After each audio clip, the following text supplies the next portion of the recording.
Welcome to eLearnReady. Your score shows low technology skills. You might struggle with using technology effectively.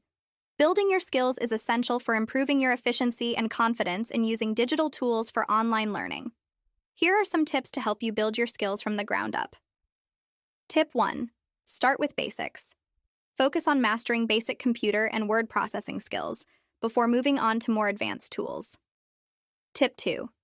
Follow step-by-step guides. Use step-by-step guides and tutorials to learn how to use new software and tools. Tip 3. Create a tech support network. Identify friends, classmates, or support services that can help you with technical issues. Tip 4. Practice simple tasks. Practice simple tasks like attaching files to emails or installing software to build your confidence. Tip 5. Use help features. Utilize help features and FAQs in software applications to troubleshoot problems. You can do this.